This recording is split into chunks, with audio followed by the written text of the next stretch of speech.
నమస్తే, welcome to legend TV. This is Banu. ఇదైతే అమీన్పూర్, దాదాపు అమీన్పూర్ లో ఉంటారు. ఇది రంగారెడ్డి డిస్ట్రిక్ట్ సంబంధించి మెదక్పల్లి అనే గ్రామంలో ఇద్దరు దంపతులు అయితే ఉంటారు. వీళ్ళకి ఒక ముగ్గురు పిల్లలు. దీనికి సంబంధించి భార్య ఏదైతే వాళ్ళ 10th క్లాస్మేట్ సంబంధించి లవ్ స్టోరీ నడిపించి అలా సొంత కన్న పిల్లలను ఏదైతే ముగ్గురు పిల్లలు ఉన్నారో వాళ్ళని కడతీర్చింది, విషమిచ్చి చంపింది. ఆ విషమిచ్చి చంపిన రోజునే భర్త కూడా ఉన్నాడు. కానీ ఆ టైంలో వేరే పని నుండి బయటకు వెళ్ళడంతో భర్త మిగిలిపోయాడు. ముగ్గురు పిల్లలు అయితే చనిపోయిన పరిస్థితి. దీనికి సంబంధించి అయితే పూర్తి డీటెయిల్స్ ఒక పెద్ద వైరల్ స్టోరీగా మారింది. తనను కావచ్చు, రజిత అనే క్యాండిడేట్ ఆమె, ప్లస్ ఆ ప్రేమించిన అతను శివ అనే క్యాండిడేట్, వీళ్ళిద్దరిని కూడా పోలీసు అరెస్ట్ చేశారు. మరి అరెస్ట్ లో ఏం జరగబోతుంది, నిజంగానే పిల్లల్ని ఎందుకు చంపాల్సి వచ్చిందని చెప్పేసి ఏదైతే పిల్లల తండ్రి, ఆ ముగ్గురు పిల్లల తండ్రి గారు మనతో ఫోన్ కాల్ లోకి రాబోతా ఉన్నారు. ఒకసారి పూర్తి డీటెయిల్స్ అయితే మాట్లాడే ప్రయత్నం చేద్దాం.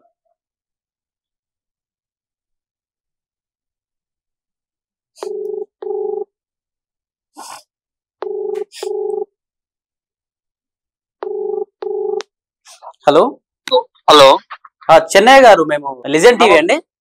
నమస్తే సార్. సార్, అసలు ఏం జరిగింది, అసలు మీ మ్యారేజ్ ఎప్పుడు జరిగింది, ఇట్లాంటి సిచ్యువేషన్ ఎందుకు రావాల్సి వచ్చింది? మా మ్యారేజ్ అయితే 2013లో అయింది సార్. ఓకే, 2013లో అయింది. నాకు first marriage sir, second marriage ఈ అమ్మాయి. ఓకే, అంటే ఫస్ట్ మ్యారేజ్ ఏమైంది సార్? అది ఆమె డెలివరీ కాక వాళ్ళ అమ్మోళ్ళ ఇంటికి, డెలివరీ టైంలో పోయి వాళ్ళ అమ్మోళ్ళ ఇంటికి చనిపోయింది సార్. ఓకే, 2010లో చనిపోయింది. ఓకే. ఆ తర్వాత ఈ అమ్మాయి ఉంది, మా అమ్మాయి ఉంది, చేసుకుంటారా అని మమ్మల్ని అడిగారు. ఎవరు అమ్మాయి? ఇప్పుడున్న అమ్మాయి వాళ్ళ తల్లిదండ్రులు అడిగారు సార్? వాళ్ళ అక్క ఉన్నాను సార్ మా ఊర్లో. ఓకే. వాళ్ళ అక్క తోలుకుపోయి నాకు చూపించాది. నేను చూశాను, వచ్చాను. నచ్చితే చేసుకుంటా అని అన్నా. నచ్చింది. ఓకే. సరే, చదువుకుంటుంది, ఇంటర్మీడియట్ చేస్తుంది కదా, చదువుకొని అని చెప్పాను. ఓకే. సెకండ్ ఇయర్ చేసుకున్నాం సార్. అప్పుడు చదువు పెళ్లి అనుకున్నాం, మాట మాట్లాడుకున్నాం. పెద్దలు నిర్ణయించిన పెళ్లి మాది. అంటే ఇష్టంతోనే చేసుకుందా సార్? ఎప్పుడైనా వాళ్ళ తల్లిదండ్రులు ఏమన్నా ఇబ్బంది పెట్టే ప్రయత్నం చేశారు ఆ టైంలో? నాకు తెలియదు సార్. వాళ్ళు ఒప్పుకుంటేనే నేను పోయి తాళి కట్టినోండి, కానీ ఒప్పుకోకపోతే నేనెందుకు కట్టా సార్? అవునవును. ఓకే, చెప్పండి సార్ మీరు.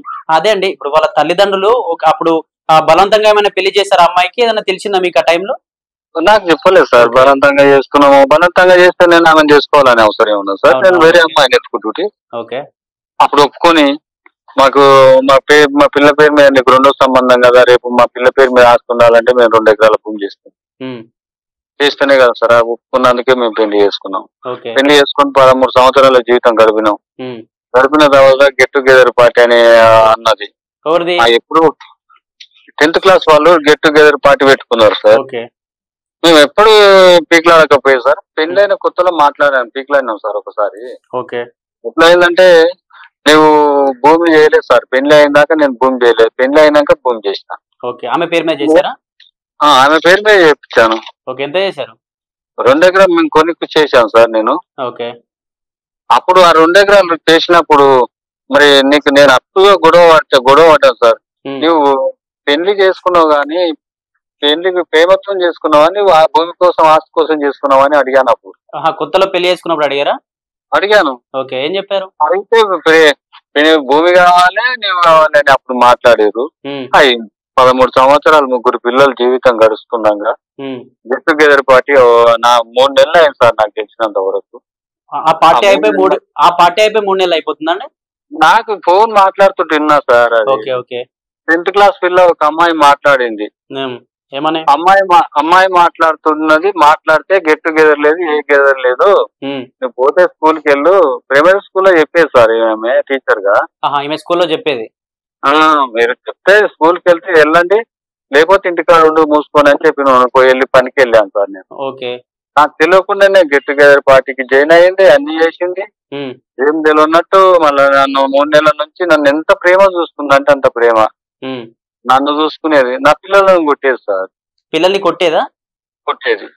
ఏదో 1 2 సార్లు కొడితే నేను చెప్పాను, స్కూల్లో ఎట్లయినా తయారయ్యి వస్తుంది, ఆ పిల్లలతో ఈ పిల్లలతో ఏగలేక ఈ పిల్లలను కొడుతుందేమని అనుకున్నా సార్. నేను ఇంత చేసిందంటే, ఎప్పుడైనా మధ్యలో ఎవరైనా ఫోన్ మాట్లాడితే ఎవరు అంటే మా డి మేడం, మా ప్రిన్సిపాల్ మేడం అని చెప్తుండేది నాకు. ఫోన్ మాట్లాడినప్పుడు మీకు డౌట్ వచ్చి అడుగుతా అట్లా చెప్పేదా?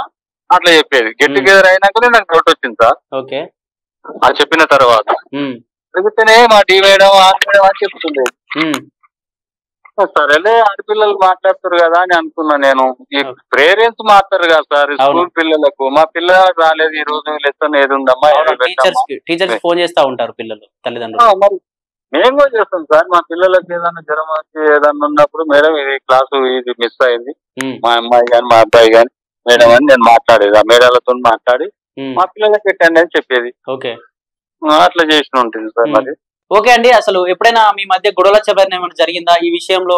వేరే వాళ్ళతో మాట్లాడుతుంది అని చెప్పేసి ఎప్పుడైనా డౌట్ వచ్చి ఏమైనా గొడవలు వచ్చే ప్రయత్నం ఏమైనా జరిగిందా సార్ మీ మధ్య? గొడవ రానియలేదు సార్ నా భార్య. నన్ను ఎత్తిన ఎంత మీదకి ఎత్తిందో అంత కిందికి దింగింది తీసుకొచ్చి ఓకే.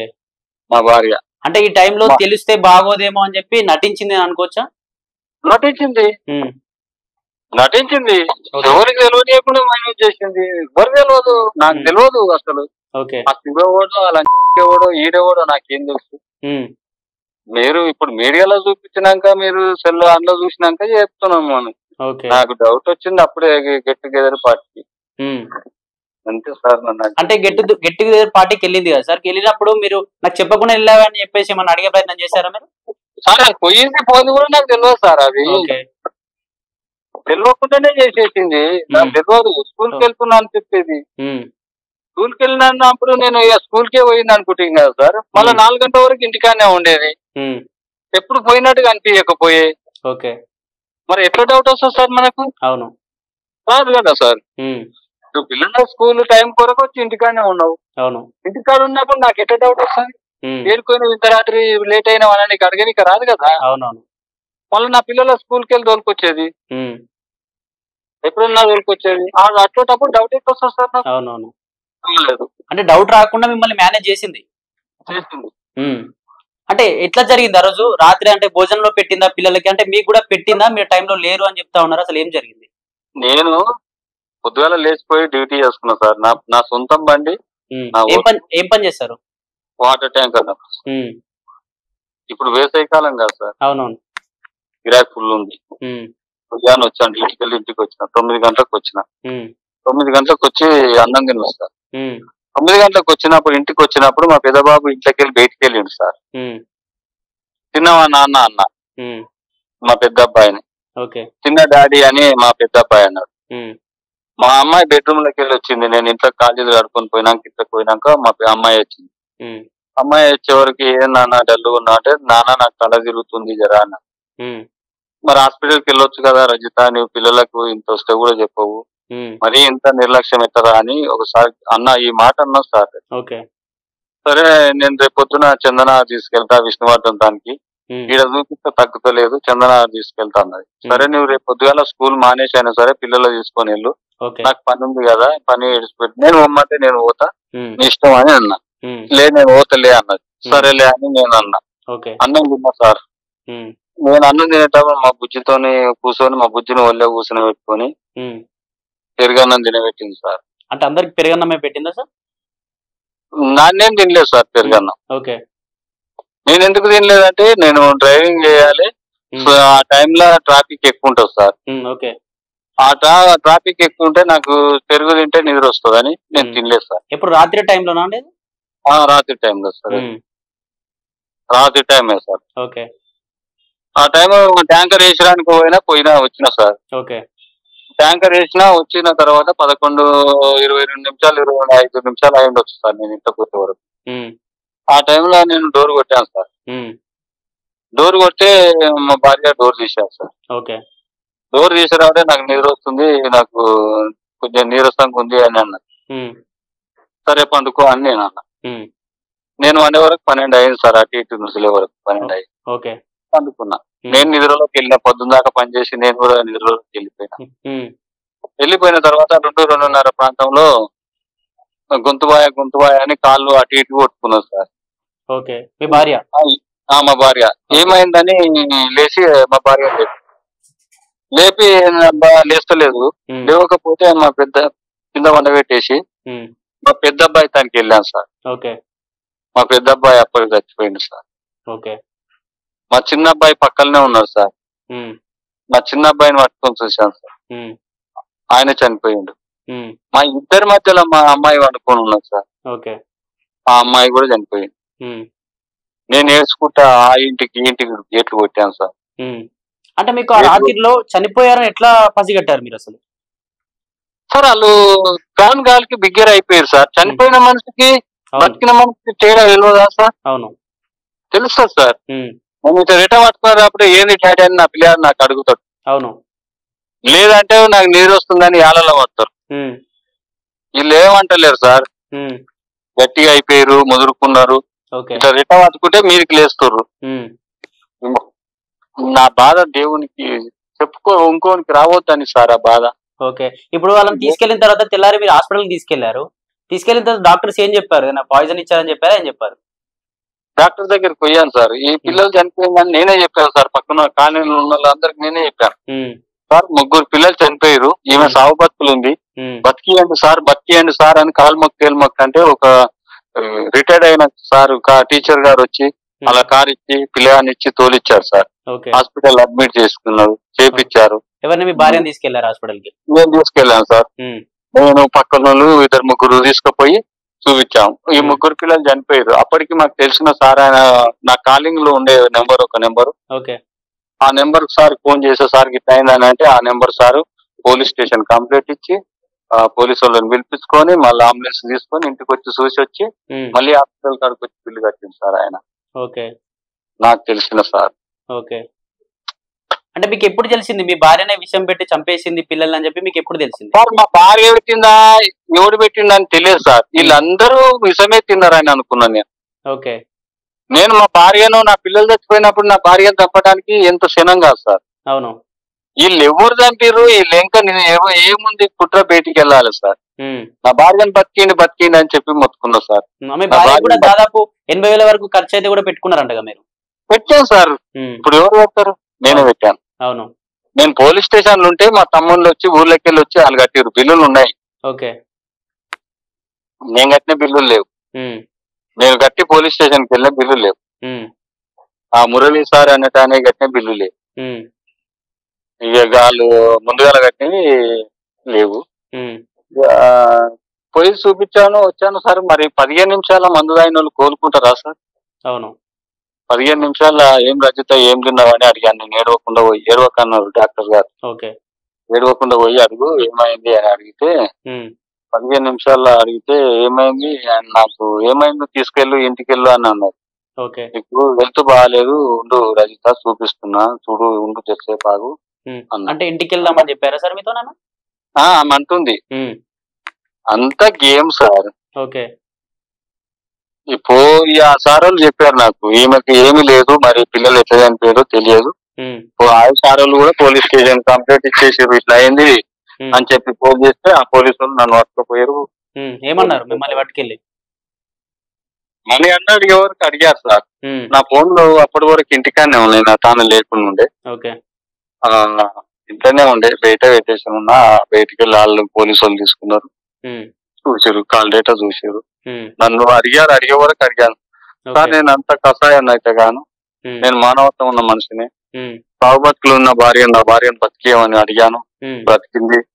నా భార్యను అంటే తెలుసు సార్, వదిలించామని చెప్పాను. నువ్వు పెరుగు తినకుండా నువ్వు పప్పన్న మీద తిన్నావా అని నన్ను తీసుకుపోయి పోలీసు. అవును, ఎందుకంటే ఆ టైంలో అందరూ పెరుగుతో తిన్నారు, మీరు పక్కకు వెళ్ళారు కాబట్టి మేము డౌట్ వచ్చిండొచ్చు పోలీసులకి. వచ్చింది సార్, తీసుకెళ్లారు. తొలివేలు స్థానంలో వచ్చి చెప్పేశారు, తీసుకుపోయారు. నన్ను పోలీస్ స్టేషన్ లేచారు, నన్ను అడిగారు. అడిగితే నేను పలానా టైంలో చందనారాయణ, నా టైంలో కీలకున్నా సార్, మీరు అడగండి సార్, మీకు కావాల్సిన నా మీద డౌట్ ఉంటే అడగండి సార్ అని చెప్పాను. పోలీసులకు కూడా చెప్పాను. చెప్పిన తర్వాత ఒక రూమ్ లో వేసారు, టిఫిన్ తెచ్చి పెట్టారు సార్. వాళ్ళ మీద అనొద్దు, మనం అబద్ధం కూడా అనొద్దు. నేను తినాను సార్, నా పిల్లలు చూపిస్తే నేను తింటా కానీ నేను తినాను సార్ అన్న. నీ పిల్లలు లేరేం లేరు రా, ఇంకా పిల్లలు ఏనారా నీకు అని నన్ను దబాయించారు సార్. నాకు దబాయించిన కానీ నేను సార్ చంపితే నా పిల్లలను చంపుతా గానీ పిల్లలను చంపాను సార్. నేను అనుమానం ఉంటే పిల్లనే చంపుతారు కదా సార్, నా పిల్లలను చంపుతా గానీ నేను పిల్లలను చంపాను సార్ అని చెప్పినాను. అంటే ఇక సారు సిఐ గారు ఎస్ఐ గారు ఇక చూసి మళ్ళీ ఆలోచించి ఫోన్ దాకా దూరం ఉందని చెప్పి అన్నారు సార్. నా పక్కనే ఉన్నారు. ఆ లోపే మా అత్త మా ఊర్లో ఆడపిల్లలు వాళ్ళ అక్క ఉంటది, ఆమె ఇంకా నా బిల్లని ఇట్లా వేసిరు అట్లా వేసిరు అని వాళ్ళు చెప్పారు. ఇక అంత మీడియా వాళ్ళు నమ్మేశారు, అందరు నమ్మేశారు. నన్ను కూడా తీసుకుపోయి పోలీస్ స్టేషన్ వేసి రండి అడిగారు. తర్వాత ఒక 10-11 గంటల తర్వాత మళ్ళీ రజితను అడిగితే ఇంటర్వ్యూ రజితను అడిగితే రజిత చెప్పింది అసలు నిజం బయటికి వెళ్ళింది. ఏమని చెప్పింది? మందు వేసి చంపిన అన్నారు. ఆ మందు లేదు, మరి మా పోస్ట్ మార్టంలో మందు రావాలి కదా సార్, ఏం మందు వేసిరని మా ఊరు కూడా తిక్కమంది అయ్యారు. పిల్లలకి ఇట్లా బరువు కాకపోరు, ఏం మందు వేసింది, వాసన వస్తుంది సార్, మందు రాదు, వాసన లేదు, ఏం మందు వేసిందని మా ఊరు పచ్చని అవుతుంది, మేము కూడా పచ్చని.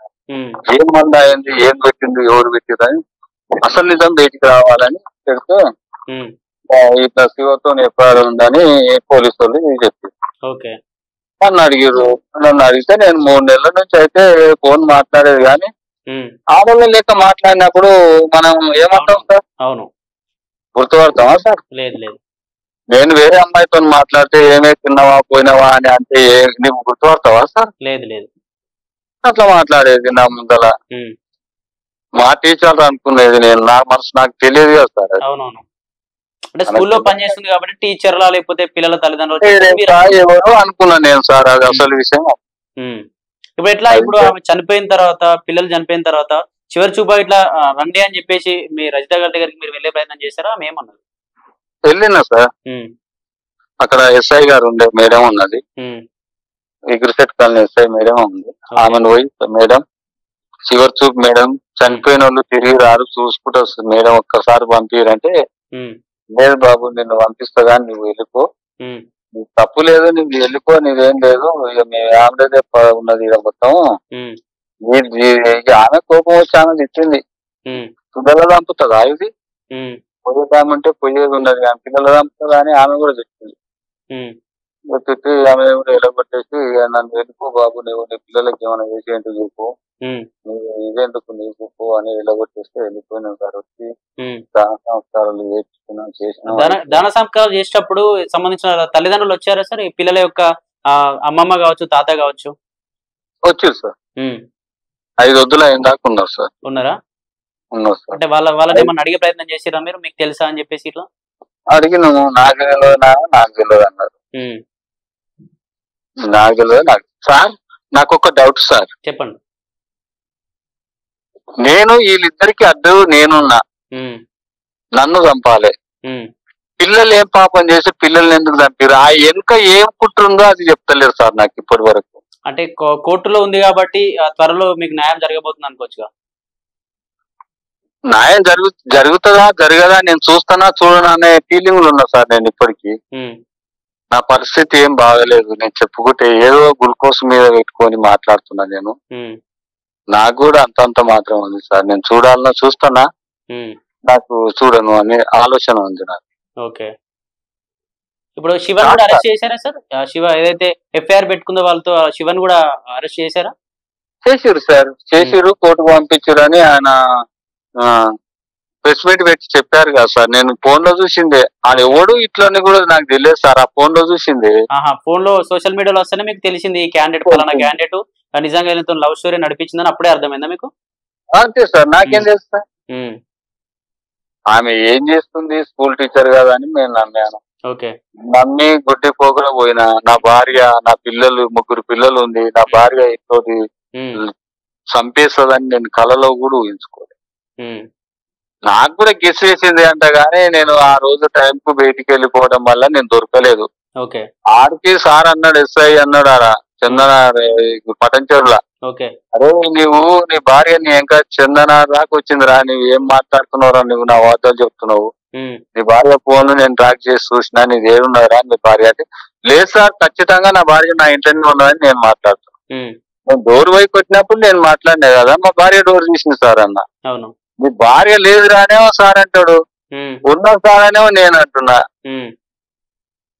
సార్ అనుకున్నాక అప్పుడు నాకు డౌటే వచ్చింది. ఎంతో బండ్లు వస్తుంటాయి సార్, ఎన్నో బండ్లు వెహికల్స్ వస్తాయి, ఏ వెహికల్ అని గుర్తుపడతాం. వచ్చిందంటే ఈ శివ ఎవరైతే ఉన్నారో అతను ఏ ఊరు సార్? మీకు సంబంధించిన మీ ఊరేనా లేకపోతే పక్కూరా? మా ఊరు కాదు సార్, వాళ్ళ అమ్మాయిల ఊరు లెక్కేనంట. నాకు తెలియదాడు ఆ దేవుడు ఎవడు అని నాకు తెలియదు సార్. నాకు అంటే ఒకటే స్కూల్లో చదువుకున్నారు అప్పుడు? చదువుకున్నారంట, నాకు కూడా తెలియదు సార్. ఏం చదివిర్రు, బర్రకాడికి పోయిరా గుల్లకాడికి పోయిరా నాకేం తెలియదు. చదివిరం అని చెప్పే వరకే తెలుసు కానీ అది ఇప్పుడు ఈ మధ్యలో తెలుసు నాకు. అసలు నాకు అలా తోని పరిచయం లేని నేను అవును అని చెప్పడానికి ఎట్లుంటుంది సార్? నేను చూడండి. ఓకే, ఇప్పుడు వాళ్ళిద్దరి పైన అయితే ఆ కేసు ఫైల్ అయిపోయి అయితే ఎఫ్ఐఆర్ అయితే ఫైల్ అయిపోయింది. దీనికి సంబంధించి మరి ఏం చెప్పాలనుకుంటున్నారు చివరిగా? ఏం చెప్పాలి సార్? నాకు న్యాయం జరగాలంటే ఎన్కౌంటర్ చేయాలి ఇద్దరిని. అవును సార్. పచ్చని సంసారంలో ఈ శివగాడు 35 సంవత్సరాల నుంచి ఉండి నా పిల్లలను చంపిన కారణం కావాలి సార్. నా పిల్లల్ని ఎందుకు చంపిర్రు? వాళ్ళు ఏమట్టి వచ్చిర్రు? నీకు చిన్న పిల్లలు వాళ్ళు ఇడిచిపెట్టాలి. నేను అడ్డు, నేను భర్త అడ్డు ఉంటాడు సార్. అవును, అది వ్యభిచారాన్ని చేయాలనుకుంటే భర్త అడ్డు ఉంటాడు. పిల్లలు ఏమో అడ్డొచ్చిర్రు, ఎందుకు చంపారు సార్? అది కారణం తెలియదు సార్ నాకు. అవును, పిల్లల్ని ఎందుకు చంపారు సార్? ఇది ఎవరు చెప్తలేరు సార్. పోలీసు వాళ్ళు చెప్తలేరు, ఎవరు చెప్తలేరు సార్. పిల్లలను చంపే కారణం ఏంది సార్? ఆ పిల్లలు ఉంటే నేను బ్రతికేస్తుంటి. ఓకే, ఆ పిల్లలు ఉంటే నేను బ్రతుకుతుంటి సార్. పోతే పోయిందేమో అనుకుంటూ బ్రతుకుతుంటి. ఓకే, ఇప్పుడు ఎవరి కోసం బ్రతకాలి సార్ నేను? చెప్పండి సార్ మీరు. అవును, ఇట్లా పిల్లల్ని ఒకే సమాధిలో పూడ్చిపెట్టారంటే ఎందుకు సార్ అలా? సార్ మేము మా ఊరు ఆచారం ప్రకారం పంతులుగా నడినాం. సాంప్రదాయ ప్రకారంగా చేయాలి కదా సార్. 3 బొందలు ఒకే రోజు ఒకసారి పెట్టకూడదంట. ముగ్గురిని ఒకే దాంట్లో పెట్టినాం సార్. ఓకే, మేము పంతులు గారిని అడిగి చేసినాం సార్. నాకు మళ్ళా అట్లా బాగుండదంట, అందుకోసం ముగ్గురు. ఓకే, దీనికి సంబంధించి నిజంగానే మీ తరఫున న్యాయం వస్తుందని అనుకుంటున్నారండి మీరు? సరే, వాళ్ళని మంచిగా కూర్చొని పెట్టి మేపుతుర్రు, న్యాయం ఎన్నడవుతుంది సార్? నాకు జైల్లో పెట్టి మంచిగా కూర్చొని పెట్టి మేపుతున్నారు. నాకు న్యాయం ఎన్నడవుతుంది? అందరూ వచ్చి అడుగుతుర్రు, అందరూ చెప్తున్న సమాధానం కానీ నాకు న్యాయం జరుగుతలేదు సార్. అంటే కోర్టు పరిధిలో ఉంది కాబట్టి వాళ్ళు నిజ నిర్ధారణలు అసలు నిజంగానే ఎట్లా చనిపోయింది, విషం ఇచ్చి చంపేశారని చెప్పేసి ఏవైతే నిజ నిర్ధారణలు తీసుకున్న తర్వాతనే ఏదైనా ఫాలో అవడానికి ఛాన్స్ ఉంటుంది కదా. కోర్టు పరిధిలో ఉన్నది. కోర్టు పరిధిలో ఉంటే ఒకరికొక న్యాయం ఒకరికొక న్యాయమా సార్? నేను మాదిగో అయినందుకు నాకు ఒక న్యాయం లేకుండా పోతుంది అన్నట్టు సార్. ఇప్పుడు అదే రెడ్డిస్ గారు చార్మినార్ దగ్గర అమ్మాయిలు రేప్ చేసి చంపేసి చేసినప్పుడు వాళ్ళని ఎన్కౌంటర్ చేసారు సార్. మరి వీళ్ళని ఎందుకు కొంచెం మేపుతున్నారు సార్? నాకు అర్థం అయితే లేదు. నేను పేద కుటుంబం అయినందుకు నాకు ఇట్లా శిక్ష అది చేస్తురా? మాదిగోళ్ళమని నేను మాదిగోనే. ఓకే, నా బతుకు అది సార్. అంటే కోర్టు దృష్టిలో ఈ కుల మతాలు ఉండవు కదండి. కుల మతాలు ఉండకపోతే వాళ్ళని ఎన్కౌంటర్ చేసి వీళ్ళని ఎందుకు ఎన్కౌంటర్ చేయకుండా మేపుతురు సార్? మరి వీళ్ళని తప్పు చేసినప్పుడు వీళ్ళని చంపేస్తే ఇంకోటి తప్పు చేయరు సార్. పచ్చని సంసారంలో 13 సంవత్సరాల జీవితంలో ఈ శివగాడికి వచ్చి నా పిల్లలు చంపే అధికారం ఎవరిచ్చారు సార్ వీళ్ళకు? చెప్పు, నన్ను చంపేది ఉంటే నీకు అడ్డుంటే నేనున్నా కదా. అవును, నీ పిల్లలు చంపిన కారణం చెప్పమని సార్. పిల్లలు ఎందుకు చంపి కారణం చెప్పమని ఎవడైనా సరే. బాధ సార్, నా బాధ ఎవరిని చెప్పుకోవాలి సార్? అవునవును. ఓకే, చివరిగా ఏం చెప్పాలనుకుంటారు సార్ దీనికి సంబంధించి? సార్ నేను దగ్గర ఉంటే ఆడు నేను తేడు చేసుకుంటున్నాను సార్. ఆడు నా దగ్గర ఉంటే చట్టాన్ని సార్ నా పిల్లలు పోయినప్పుడు నేను పోయినా బాధ లేకపోవు కానీ బాధ ఉంటుంది సార్. నాకు బాధ ఉంది, ఏం చేయాలి సార్? ఓకే, చెప్పండి సార్. ఓకే అండి, చివరిగా మేము చెప్పేది ఒకటే, మా లెజెండ్ టీవీ ఛానల్ నుంచి మీకు ఖచ్చితంగా అసలు పిల్లలు ఎలా చనిపోయారు, విషమే ఇచ్చారా, లేకపోతే రజిత గారే చంపారా, లేకపోతే శివ గారే అన్నా వీళ్ళిద్దరు కలిసి అయినా కుట్ర పన్నారా అని చెప్పేసి తొందరలోనే ఈ న్యాయస్థానం తరఫున మీకు న్యాయం జరగాలని చెప్పి మా లెజెండ్ టీవీ తరఫున కోరుకుంటున్నాం సార్. Thank you sir. చెప్పండి. అది న్యాయం జరగాలంటే ఆయన ఇంకా కుట్ర, ఈ పిల్లల చంపే కుట్ర ఎవరున్నారు బయటికి వెళ్ళాలి సార్. అవును, వెళ్తాది కదా. అంటే విచారణ ఉంది కాబట్టి కోర్టు ఖచ్చితంగా దానికి సంబంధించి ప్రతి ఒక్క విషయాన్ని మీకు చేరవేస్తారు సార్. నేను పెళ్లి చేసుకున్నప్పుడు నన్ను చంపేది ఉండే, పిల్లలు ఏమంటే వచ్చారు సార్. అవును, పిల్లలు చంపొద్దు సార్. అవునవును, చంపితే నన్ను చంపినా నాకు బాధ లేకపోవు. నా వంశం నిలబడుతుంది. 3 కుటుంబాలు సార్ నా. ఇప్పుడు నాకు ఎంత బాధ సార్. అవును, నేను నా ప్రాణం ఒక్కటి పోతే వాళ్ళు 3 కుటుంబాల ప్రాణాలు బతుకుతుంది సార్. ఈరోజు మీరే చెప్పండి సార్, న్యాయం చేయాలి సార్. నాదేమన్నా తప్పు ఉందా సార్? నేను మంచిగా చూసుకున్నా సార్. లక్షల పేమెంట్ చేస్తే ఓకే అండి, మీది తప్పుంటే మీరే స్టేషన్ లో ఉండేవాళ్ళు కదా. అవును సార్. నేను ఎప్పుడు ఏ ఆడపిల్ల వచ్చినా ఆడపిల్ల కంటకి నీళ్ళు వెళ్తే నా కంటకి వెళ్ళి కూడా నీళ్ళు వెళ్ళలేదు సార్. ఇంత కసాయి తల్లి అంటే నేనైతే చూడలేదు సార్, నేను జీవితంలో చూడలేదు. నేను మోటార్ ఫీల్డ్ ఉన్నా చూసినా గానీ ఇంత కసాయి తల్లి ఏదైనా కనిపించలేదు సార్. ఎవరైనా భర్తను చంపి భార్యను చంపి జైలుపోయిన వాళ్ళు ఉన్నారు కానీ నేను పిల్లలు చంపి జైలుపోయిన వాళ్ళని అయితే ఈమెనే చూస్తున్నా సార్. నన్ను కూడా చంపనీగా చూసారు, నా ఆస్తి కొట్టేయాలని చూసారు కానీ దేవుడు అనేటోడు నన్ను అక్కడ పక్కకు చూపినట్టున్నాడు న్యాయంగా. ఆ రోజు అన్నం తింటే నేను నిద్రపోయేది. వాళ్ళు 2 ఉన్నారా 3 ఉన్నారా 4 ఉన్నారా కారు వేసుకొని వచ్చారు అని అంటున్నారు. ఆ 4 ఉన్నారా 5 మంది ఉన్నారో తెలియదు. నేను కూడా వచ్చేటోనే కానీ టైం లేట్ అయ్యే వరకు అలా వర్కౌట్ కాలేదు, చంపలేదు, అంతే అయింది సార్. ఓకే, అది జరిగింది. ఓకే అండి, థ్యాంక్ యూ. మీకు ఖచ్చితంగా న్యాయం జరగాలని కోరుకుంటున్నాం సార్. మేము కోరుకోండి సార్, చేయండి సార్, న్యాయం చేయండి sir. Okay sir, thank you. Okay, ఇది పరిస్థితి. ఆ టైంలో అతను లేకపోవడం వల్ల నేను మిగిలిపోయాను. ఒకవేళ నిజంగా నేను కూడా ఆమె పెట్టిన పెరుగన్నం కావచ్చు, నాకు బయట డ్యూటీ లేక నేను తింటే మాత్రం నిజంగా నేను కూడా చనిపోయేవాడిని. అదైతే మా పిల్లలు నేనే చంపానని చెప్పేసి కూడా నా పైనే ముద్ర వచ్చేది. మా రజిత, ఏదైతే నా సెకండ్ వైఫ్ రజిత ఉందో ఆమె పక్కకుండి శివాన క్యాండిడేట్ తో మంచిగా ఉండేది కావచ్చు. నిజంగా నేను చనిపోయిన అయిపో నా పిల్లలు, నా వంశం ఇప్పటికే మేము తక్కువ ఉంటాం అని చెప్పేసి మేము తక్కువ కులపొలం తీసి పడేస్తా ఉన్నారు. కనీసం నా వంశమన్న నిలబడేది. నా పిల్లల ఎందుకు చంపిందని చెప్పేసి నాకు ఖచ్చితంగా కోర్టు న్యాయం చేయాలి. కోర్టు ఎందుకు వాళ్ళని ఇంకా పోలీస్ స్టేషన్ లో మేపుతా ఉన్నారు? వాళ్ళను దిశ ఎన్కౌంటర్స్ లాగా లేపి పాడేయచ్చు కదా, ఎందుకు చంపట్లేదు? ఇంకా అంత కసాయి తల్లిని ఎట్లా ఇంకా స్టేషన్ లో ఉంచి మేపాలనుకుంటున్నారు అని చెప్పేసి కూడా పెద్ద ఎత్తున అయితే ఆవేదనతో ప్రభుత్వాన్ని కావచ్చు, న్యాయస్థానాన్ని కావచ్చు ఆ క్వశ్చన్ చేస్తా ఉన్నటువంటి పరిస్థితి.